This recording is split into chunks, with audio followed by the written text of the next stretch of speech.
Hello everyone, welcome to the channel physics talk zone. आज का जो टॉपिक हमारे डिस्कशन का हिस्सा बनने जा रहा है वो टोटली बेस कर रहा है क्लास 10th के unit number 10 general wave properties के ऊपर। और ये लेक्चर हमारा क्या है, लेक्चर नंबर 2 है, जिसके अंदर हम लोग वेव की टाइप्स के बारे में स्टडी करेंगे। किसके बारे में स्टडी करेंगे? वेव्स की टाइप्स के बारे में स्टडी करेंगे कि वेव कितनी टाइप्स की प्रोड्यूस हो रही होती हैं।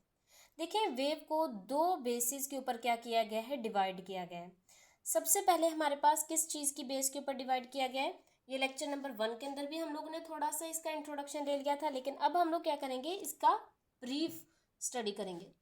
देखिए, सबसे पहली बेस आ जाती है कि हम लोगों ने क्या किया है, पार्टिकल्स की मूवमेंट। किसके पार्टिकल की मूवमेंट? मीडियम के पार्टिकल की मूवमेंट की बुनियाद के ऊपर हम लोगों ने क्या किया है कि वेव को डिवाइड किया है दो हिस्सों के अंदर। एक को कहा जाता है क्या, हमारे पास ट्रांसवर्स वेव,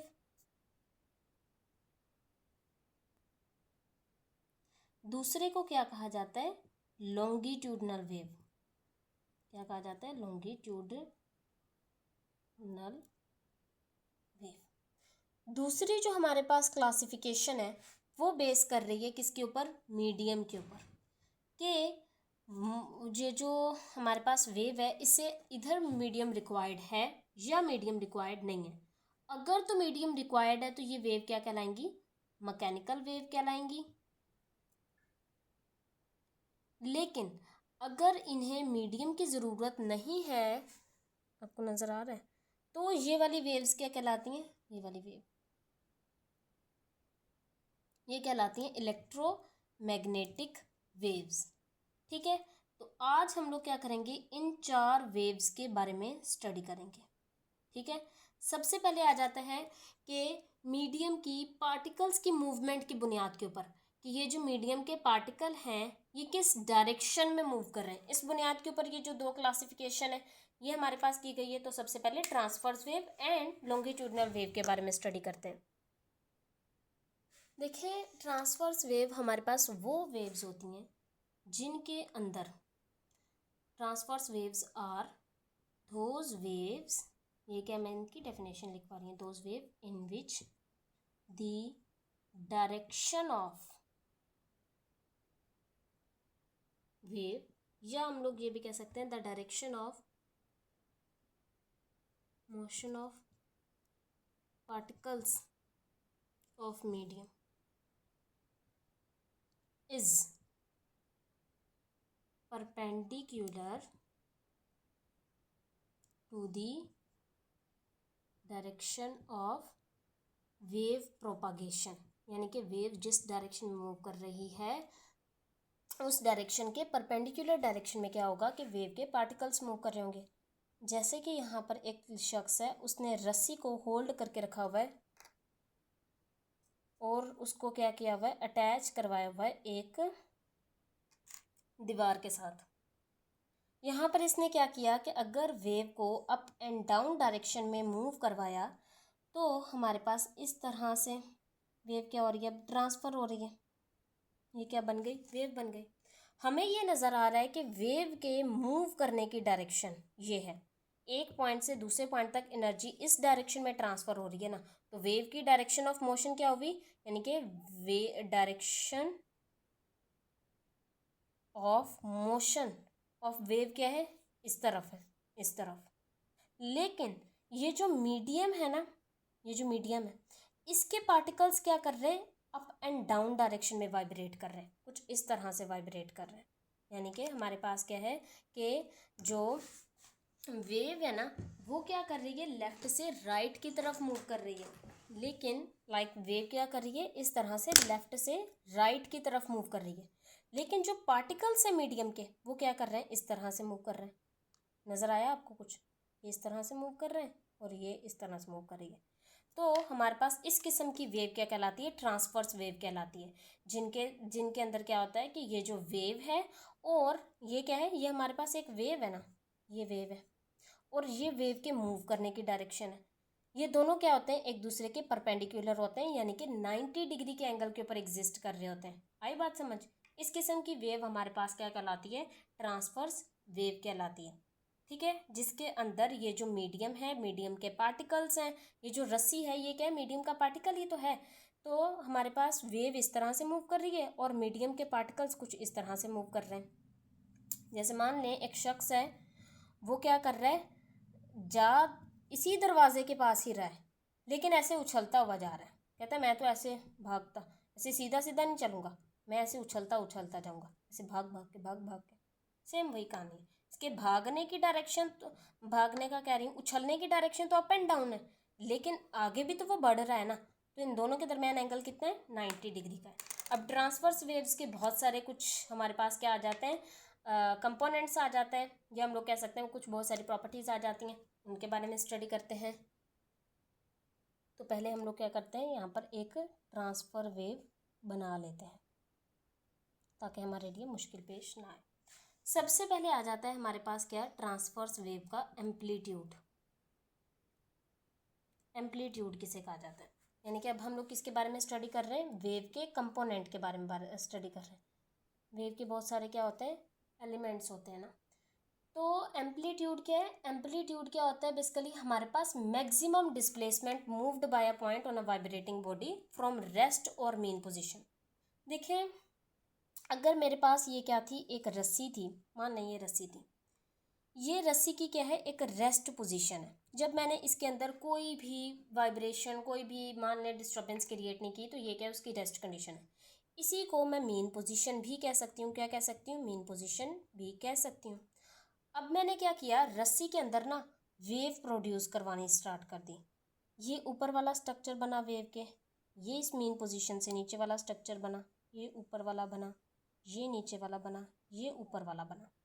अब रियल मीन पोजीशन क्या थी, रेस्ट पोजीशन क्या थी वेव की, ये वाली थी। लेकिन अब पार्टिकल्स किस तरफ मूव कर रहे हैं, ऊपर की तरफ मूव कर रहे हैं। ठीक है, एम्पलीट्यूड कहा जाता है कि इस ये जो मीन पोजीशन है ना, यहाँ से लेकर यहाँ तक, यानी कि ज़्यादा से ज़्यादा ये जो डिस्प्लेसमेंट कवर की है ना ये रस्सी के पार्टिकल ने, उसे क्या कहा जाता है, एम्पलीट्यूड कहा जाता है। यानी कि मैक्सिमम डिस्प्लेसमेंट होती है, ये क्या होती है, मैक्सिमम डिस्प्लेसमेंट होती है। जो कौन कवर करते हैं, रस्सी के पार्टिकल्स कवर करते हैं, कहाँ से, मीन पोजीशन से एक्सट्रीम पोजीशन तक। ठीक है, तो ये क्या कहला रही है, हमारे पास एम्पलीट्यूड कहला रहा है। एम्पलीट्यूड किसे कहा जाता है, इस मीन पोजीशन से मैक्सिमम डिस्प्लेसमेंट इतनी कवर की, ये इतना फासला। इसको किसके साथ शो करते हैं, मीटर में मेजर करते हैं, लेंथ ही तो है। तो हमारे पास क्या कहलाता है, ये क्या होती है, बेसिकली हमारे पास हाइट होती है वेव की, कि वेव की हाइट कितनी है, इस ऊपर वाली वेव की हाइट इतनी है, नीचे वाले पार्ट की हाइट इतनी है, ऊपर वाले कंपोनेंट की हाइट इतनी है, नीचे। तो ये सारे क्या है, हमारे पास वेव का एम्पलीट्यूड है। जितनी ज़्यादा ताकत के साथ हम लोग क्या करेंगे, वेव बनाएंगे, उसका एम्पलीट्यूड उतना ज़्यादा होगा। देखें इस वेव का एम्पलीट्यूड क्या है, मेजर करके देखें, ये इतना इसका एम्पलीट्यूड है, ये देखें कितना ज़्यादा इसका एम्पलीट्यूड है। लेकिन ये वाली जो वेव है, देखें इसका एम्पलीट्यूड कितना कम है। आपसे अगर कोई कहे कि बताएं इन दोनों के अंदर डिफरेंस क्या है, तो आप क्या कहेंगे, आप कहेंगे इसका एम्पलीट्यूड बहुत ज़्यादा है, इसका एम्पलीट्यूड उतना कम है। ठीक है, आई बात समझ। इसका ऐसा यूनिट क्या है, मीटर है। अब आ जाते हैं दूसरी प्रॉपर्टी की तरफ, जिसे क्या कहा जाता है, क्रस्ट कहा जाता है।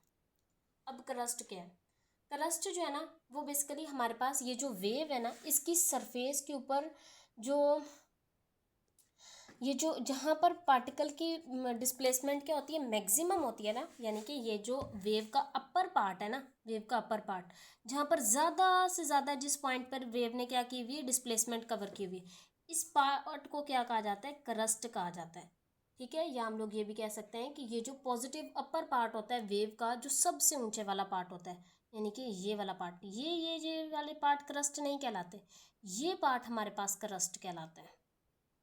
ठीक है, यानी कि ये वाला जो पार्ट है ना, जहाँ पर ये जो रस्सी का पार्टिकल है, इसने सबसे ज़्यादा ऊंचाई तय की हुई होती है, इसे क्या कहा जाता है, क्रस्ट कहा जाता है।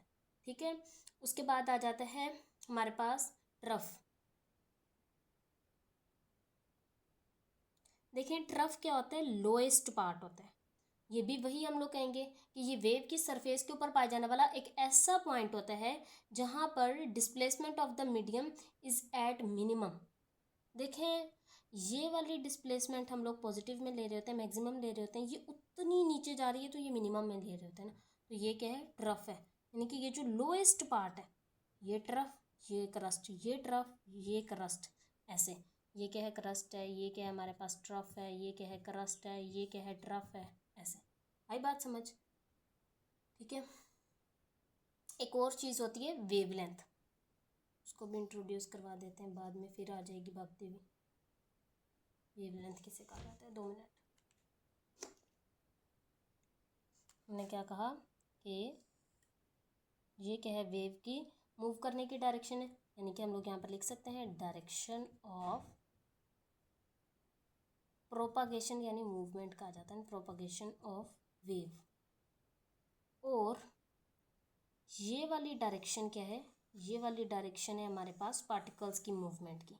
तो हम लोग ये कह सकते हैं कि ये डायरेक्शन क्या है हमारे पास, direction of vibration of particle. Particle किस डायरेक्शन में वाइब्रेट कर रहे हैं। हम लोगों ने क्या क्या पढ़ लिया, हम लोगों ने ये पढ़ लिया कि यहाँ से लेकर यहाँ तक ये वाली जो डिस्प्लेसमेंट है ये कहला रही है क्या, एम्पलीट्यूड। ऊपर वाला पार्ट क्या कहलाता है, क्रस्ट कहलाता है। नीचे वाला पार्ट क्या कहलाता है, ट्रफ कहलाता है। ये भी ट्रफ है, ये क्या है, क्रस्ट है। अब वेवलेंथ किसे कहा जाता है, वेवलेंथ कहा जाता है कि ये जो ट्रफ से लेकर ट्रफ तक का डिस्टेंस है, ये जो फासला है ना, ये जो क्रस्ट से लेकर क्रस्ट तक का फासला है, ये डिस्प्लेसमेंट कहला रही है। इसी तरह से हमारे पास ये वाला क्रस्ट है, इन दोनों के दरमियान फासला, ये क्या कहलाती है, वेवलेंथ कहलाती है। तो वेवलेंथ क्या है, the distance between two crest आ जाएगा, या और दो क्या आ जाएंगे हमारे पास, ट्रफ आ जाएंगे। देखिए अब मुझे आप देख के बताइएगा किसका क्रस्ट, किसकी वेवलेंथ ज़्यादा है, किसकी वेवलेंथ कम है। मैं आपको अगर यहाँ पर दो वेव्स बना के दिखाऊं, एक ये वेव है और एक ये वेव है, बताएं इन दोनों में से किसकी वेवलेंथ ज़्यादा है। वेवलेंथ को हम लोग शो कर रहे होते हैं लैम्डा के साथ, ये बात आपने याद रखनी है, इसको मेजर किया जाता है मीटर में। देखिए आप कहेंगे कि ना ये वाली जो वेव है ना, इसकी वेवलेंथ क्या है, बहुत ज़्यादा कम है। इसकी वेवलेंथ बहुत ज़्यादा है। क्यों ज़्यादा है, क्योंकि देखें क्रस्ट से क्रस्ट तक का फासला ज़्यादा है, ट्रफ से ट्रफ तक का फासला ज़्यादा है। इसका क्रस्ट से क्रस्ट तक का, इसका ट्रफ से ट्रफ तक का फासला देखा है कितना, ना होने के बराबर छोटा सा है। तो ये क्या होगी, ट्रांसफर्स वेव के सारे हम लोगों ने क्या स्टडी कर लिए, कंपोनेंट्स स्टडी कर लिए। अब आ जाते हैं लॉन्गिट्यूडनल वेव किसे कहा जाता है और उसके कंपोनेंट कौन कौन से हैं। सेकेंड वेव की टाइप कौन सी है, लॉन्गिट्यूडनल वेव। क्या जाता है हमारे पास, लॉन्गिट्यूडिनल वेव। देखिए लॉन्गिट्यूडनल वेव एक ऐसी वेव होती है जिसमें ये जो मीडियम के पार्टिकल्स हैं वो, और जो वेव खुद है, वो दोनों सेम डायरेक्शन में मूव कर रहे होते हैं। यानी कि लॉन्गिट्यूडनल वेव क्या होती है, लॉन्गिट्यूडनल वेव जो है ना हमारे पास are those wave that travel in a direction parallel, यानी कि उसी सेम डायरेक्शन में, पैरेलल कहा जाता है सेम डायरेक्शन में, to the direction of motion of wave. ठीक है, देखें यहाँ पर कोई भी एक वेव है, वो इस डायरेक्शन में मूव करना चाह रही है, और जो हमारे पास मीडियम के पार्टिकल्स होंगे ना, वो भी इसी डायरेक्शन में मूव करेंगे, ऐसे ऐसे। ठीक है, जैसे हमारे पास ये जो मैंने स्लिंकी स्प्रिंग वाली आपको एग्जांपल दी थी ना, देखें वेव भी इसी डायरेक्शन में मूव कर रही है, एक पॉइंट से दूसरे पॉइंट तक जो एनर्जी ट्रांसफ़र हो रही है वो भी इसी डायरेक्शन में ट्रांसफ़र हो रही है, और जो मीडियम के पार्टिकल्स हैं वो भी ऐसे ऐसे ऐसे ऐसे ऐसे मूव कर रहे हैं। ठीक है, तो हमारे पास क्या होता है कि यहाँ पर अब इसके दो कंपोनेंट्स आ जाते हैं। मैं एक दफ़ा आपको यहाँ पर दिखा भी दूँ कि ये वाले देखें, आपको नज़र आ रहा है, ये ऐसे ऐसे ऐसे ऐसे पार्टिकल्स मूव करें, पार्टिकल्स ऐसे ऐसे ऐसे ऐसे मूव करें। ठीक है, मिट गया यहाँ से। देखें मैं आपको सॉरी एग्जांपल देना भूल गई ट्रांसवर्स वेव की। ट्रांसवर्स वेव की एग्जांपल्स में ना रोप की एग्जांपल आ जाती है, वाटर वेव की एग्जांपल आ जाती हैं, वो सारी ऐसे ऐसे ट्रैवल हो रही होती है। लॉन्गिट्यूडनल वेव्स की एग्जांपल आ जाती है हमारे पास साउंड वेव्स। जो साउंड वेव होती है ना वो ऐसे ऐसे ट्रैवल करती हैं। ये ऐसा रीजन जहाँ पर पार्टिकल्स जो है ना मीडियम के ऐसे बहुत ना एक दूसरे के साथ कंजस्टेड है। यहाँ पर क्या खुले खुले हैं, फिर ऐसे फिर ऐसे। ये वाला जो रीजन होता है ना जहाँ पर मीडियम के पार्टिकल्स का रश बहुत ज़्यादा होता है, देखिए यहाँ पर रश बहुत ज़्यादा है, यहाँ पर रश बहुत कम है, फिर यहाँ पर रश बहुत ज़्यादा है, फिर यहाँ पे रश बहुत कम है, फिर यहाँ पे रश बहुत ज़्यादा है। इस तरह से वेव ट्रैवल कर रही होती है। ये जो हमारे पास है ना रीजन, इसे कहा जाता है कंप्रेशन। क्या कहा जाता है? कंप्रेशन।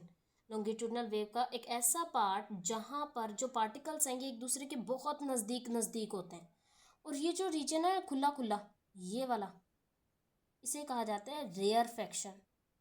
क्या कहा जाता है? रेयरफैक्शन।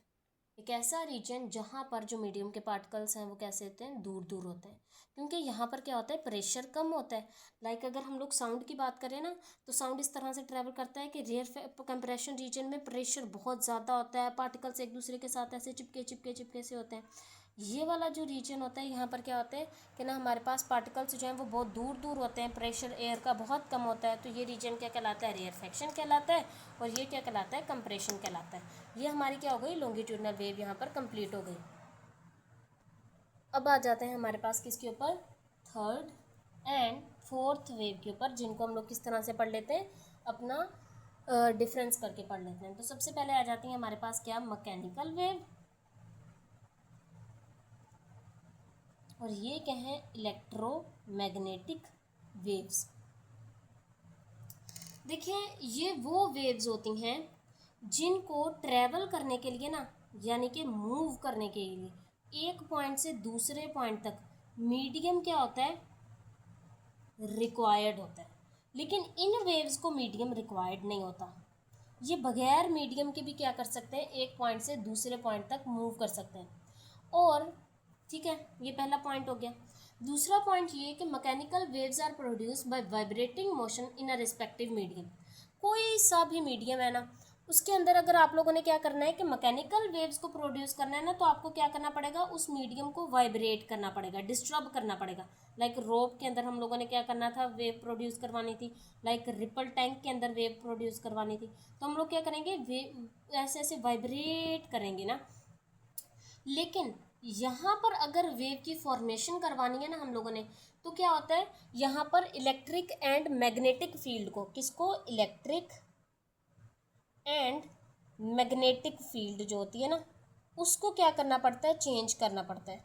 देखिए आप ना ये आगे जाके पढ़ेंगे, आपका नेक्स्ट चैप्टर नहीं है, आपका है ये चैप्टर नंबर, मुझे देखने दे, चैप्टर नंबर 12 है, नेक्स्ट नहीं, उससे 2 चैप्टर छोड़ के ना। तो उस चैप्टर के अंदर ये आप ये पढ़ेंगे कि कोई सा भी इलेक्ट्रॉन होता है ना, उसके इर्द गिर्द होती है इलेक्ट्रिक फील्ड। क्या होती है? Electric field. मैं थोड़ा सा आपको बता रही हूँ। अगर यही electron in the state of a rest condition present है तो सिर्फ क्या है? इलेक्ट्रिक फील्ड है।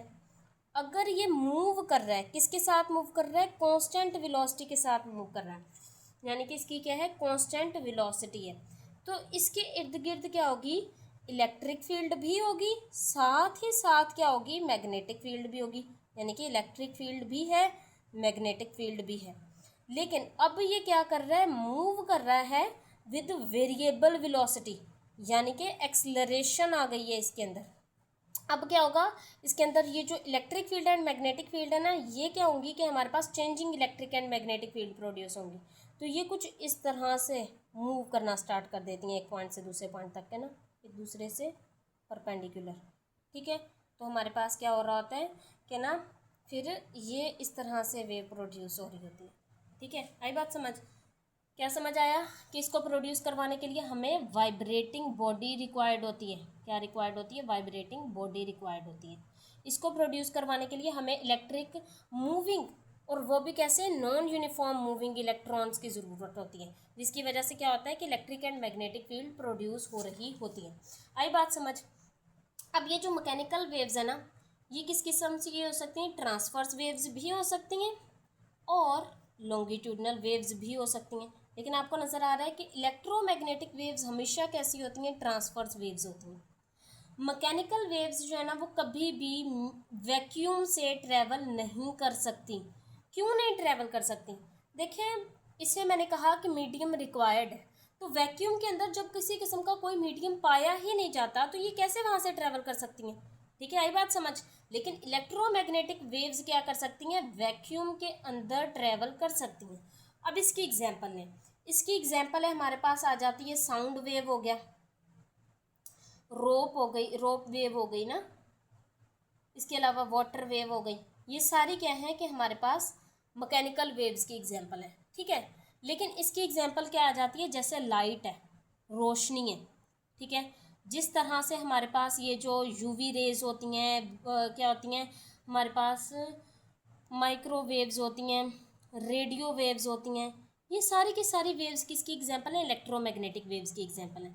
अब ये जो बात थी ना, वैक्यूम के अंदर इलेक्ट्रोमैग्नेटिक वेव ट्रेवल कर सकती है, लेकिन ये वाली वेव ट्रेवल नहीं कर सकती। ये मैं आपको समझाती हूँ, इसका अगर आपने स्क्रीनशॉट लेना है, कुछ भी करना है कर लें। देखिए मैंने क्या कहा कि ये वेव कभी भी, लाइन ही टेढ़ी हो गई, ये वेव कभी भी वैक्यूम के अंदर ट्रैवल नहीं कर सकती, ये कर सकती हैं। किस तरह से, देखें, ये जो सन है ना हमारे पास, सन के अंदर बहुत रिएक्शंस हो रहे हैं, इतने रिएक्शन हो रहे हैं, इतने रिएक्शन हो रहे हैं कि इन्हीं रिएक्शन की वजह से क्या है कि बहुत ज़्यादा लाइट प्रोड्यूस हो रही है। ठीक है, लाइट के, एक तो लाइट प्रोड्यूस हो रही है, साथ ही साथ इतना ज़्यादा साउंड प्रोड्यूस हो रहा है कि अगर वो साउंड आप सुन लेना तो आप मर जाएंगे, इतना ज़्यादा साउंड प्रोड्यूस हो रहा है। लेकिन आपने, ये अर्थ है हमारी, आपने अर्थ से हमेशा लाइट आती हुई देखी है। क्या आपने देखा है कि जैसे दिन चढ़ता जाए वैसे ही हमारे पास इतनी आवाज़ें आनी स्टार्ट हो जाए सूरज से? नहीं। क्यों ऐसा होता है? क्योंकि साउंड क्या है, एक मैकेनिकल वेव है, एक ऐसी वेव जो कि वैक्यूम से ट्रैवल नहीं कर सकती। सन और अर्थ के दरमियान क्या है, हमारे पास वैक्यूम है, तो वैक्यूम से लाइट ट्रैवल कर सकती है, लाइट ट्रैवल करके अर्थ तक पहुंच गई, लेकिन साउंड कभी भी ट्रैवल नहीं कर सकता, तो वो वहीं पर ख़त्म हो जाता है। आई बात समझ? ये बात आपको अच्छे से समझ आई होगी। ठीक है, अब आ जाता है कि मैकेनिकल वेव्स जो है ना वो हमारे पास हर मीडियम के अंदर जो है ना वो डिफरेंट स्पीड के साथ मूव कर रही होती हैं। ठीक है, किस तरह से, पानी के अंदर अलग स्पीड से, और ना पानी के अंदर अलग स्पीड से मूव करेंगी, रस्सी के अंदर अलग स्पीड से मूव करेंगी, सब के अंदर जो स्पीड है ना वो क्या आती है, डिफरेंट होती है। और ये जो स्पीड है ये डिपेंड किसके ऊपर करती है, ये डिपेंड करती है मीडियम की प्रॉपर्टीज़ के ऊपर, मीडियम की प्रॉपर्टीज़ के ऊपर कि मीडियम डेंसर है, मीडियम की डेंसिटी कितनी है, मीडियम की डेंसिटी ज़्यादा है, मीडियम का प्रेशर कितना है, all of this type of things. लेकिन जो इलेक्ट्रोमैग्नेटिक वेव्स है ना उनकी स्पीड कांस्टेंट होती है वैक्यूम के अंदर, और वो कितनी होती है, वो होती है 3 × 10⁸ मीटर पर सेकेंड। आपने हमेशा सुना होगा, पढ़ा होगा कि लाइट स्पीड ट्रैवल करती है किस स्पीड से, 3 × 10⁸ मीटर पर सेकेंड। ये क्या है, एक कांस्टेंट स्पीड है, और ये कांस्टेंट स्पीड कहाँ पर है, ये है कांस्टेंट स्पीड वैक्यूम के अंदर। ठीक है, वैक्यूम के अंदर स्पीड क्या रहेगी, इलेक्ट्रोमैग्नेटिक वेव की कांस्टेंट रहेगी। लेकिन जैसे ही ये मीडियम के अंदर करीब दाखिल होगा वैसे ही क्या होगी, स्पीड चेंज हो जाएगी। और ये जो स्पीड डिपेंड करेगी ना मीडियम के अंदर, वो डिपेंड करेगी हमारे पास मीडियम के रिफ्रैक्टिव, किसके ऊपर, रिफ्रैक्टिव इंडेक्स के ऊपर। ये चीज़ हमारे नेक्स्ट टॉपिक का पार्ट है। आपको समझ आ जाएगी कि मीडियम जिसका जितना ज़्यादा रिफ्रैक्टिव इंडेक्स उसमें स्पीड उतनी कम, या उस हिसाब से हम लोग देख लेंगे फिर तब। तो यहाँ पर हमारा लेक्चर क्या होता है, एंड होता है। उम्मीद है आपको ये लेक्चर बहुत अच्छे तरीके से समझ आया होगा। हम लोगों ने 4 किस्म की वेव्स पढ़ी, transverse wave, longitudinal wave, mechanical wave and electromagnetic wave. आप अच्छे तरीके से इसको पढ़ें, लेकिन इस लेक्चर को पढ़ने से पहले आपको फर्स्ट लेक्चर लाजमी कवर करना पड़ेगा, अदरवाइज़ ये आपको कभी भी समझ नहीं आएगा। And thank you, don't forget to subscribe my channel.